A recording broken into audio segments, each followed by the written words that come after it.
The Maganti family dispute has reached the Seringampalli MRO office.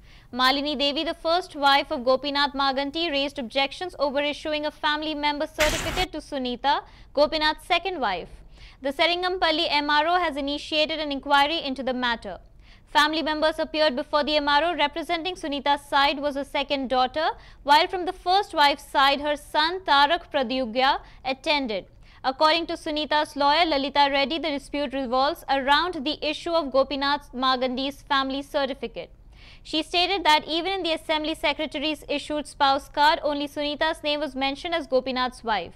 Lalita Reddy added that Tarak's record do not carry the surname Maganti but Kosaraju.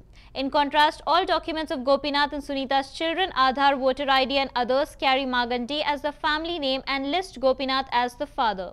She alleged that Malini Devi's case does not mention her as wife of Gopinath anywhere and claimed that this was a deliberate conspiracy. The lawyer further stated that no concrete evidence was presented before the MRO by Malini Devi's side. Clear bring more verified documents and then let's go on. Okay.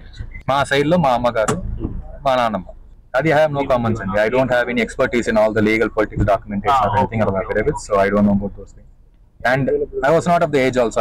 MLA అయినప్పుడు my age was what, like 15 or something. I have no knowledge about those. ఇప్పుడే కానీ చెప్పింది బెదిరించారు. ఎవరు బెదిరించారు? అది names I can't tell right now. It's because I don't want to go in the political side and all that stuff. ఇది family issue లో simple గా నలుగురు మధ్యలో ఉండాలి. ఓకే. ఇలా అందరిని పిలిచి లైక్ పాలిటిక్స్ ఎందుకు, కాన్స్టిట్యుయెన్సీ పాలిటిక్స్ ఎందుకున్నారు? మీ అంటే మీ నాన్నగారు బతుకున్నప్పుడు మీకు రిలేషన్ ఎలా ఉండేది? అంటే మాట్లాడుతుండే వాళ్ళ రెగ్యులర్ గా మాట్లాడుతున్నారు? అవునండి, నా దగ్గర చాట్స్ ఉన్నాయి. ఆయన నాకు వాయిస్ మెసేజ్లు పెడతారు, వాయిస్ మెయిల్స్ ఉంటాయి. ఇప్పుడు ఫోన్ ఎత్తకపోతే వాయిస్ మెయిల్స్ పెడతారు కదా, అవి కూడా ఆడియో ఉంది. I have all those things clearly.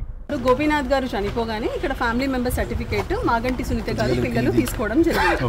So ఆ ఫ్యామిలీ మెంబర్ సర్టిఫికేట్ తీసుకున్న తర్వాత మాగంటి సునీత గారికి పార్టీ అంటే మీకు అందరికీ తెలిసిందే, she is contesting as MLA so Jubilee Hills కాన్స్టిట్యుయెన్సీలో. సో సమ్ పొలిటికల్ ఇష్యూస్ ఏదో జరగడం వల్ల ఒక క్లెయిమ్ హియరింగ్ ఉంది.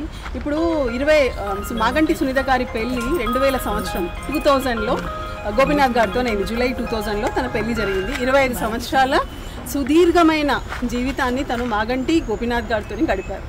సో ఆయన చనిపోయారు.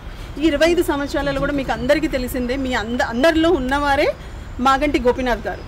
ఆల్మోస్ట్ ఆయన ఎలక్షన్స్ ఎప్పటి నుంచి కంటెస్ట్ చేసి ప్రజల్లో ప్రజానాయకుడిగా వచ్చారో అప్పటి నుంచి కూడా ఈ రోజు వరకు కూడా మీరు ఏదన్నా ఒక న్యూస్లో కానీ ఏదన్నా కూడా ఇలాంటి ఎవరైనా పర్సన్ వచ్చారా, వేరే ఎవరైనా వచ్చారా, మేము ఫ్యామిలీ మెంబరు, ఆవిడ మాగంటి సునీత గారు భార్య కాదు నేను భార్య అనేసి మాగంటి గోపీనాథ్ గారు ఉన్న సమయంలో ఆయన బతికున్న జీవితకాలంలో ఇలాంటి క్లెయిమ్ పడలేదు. ఎవ్వరు కూడా అలాంటి క్లెయిమ్ కూడా వేయడం జరగలేదు.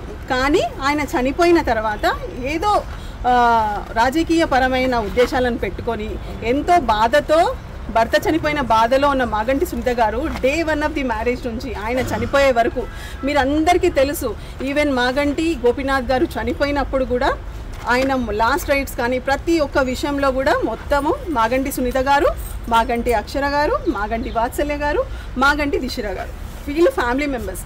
గోపీనాథ్ గారు చనిపోగానే ఇక్కడ ఫ్యామిలీ మెంబర్ సర్టిఫికేట్ సో ఆ ఫ్యామిలీ మెంబర్ సర్టిఫికేట్ తీసుకున్న తర్వాత మాగంటి సునీత గారికి పార్టీ అంటే మీకు అందరికీ తెలిసిందే, she is contesting as MLA so Jubilee Hills కాన్స్టిట్యుయెన్సీలో. So some political issues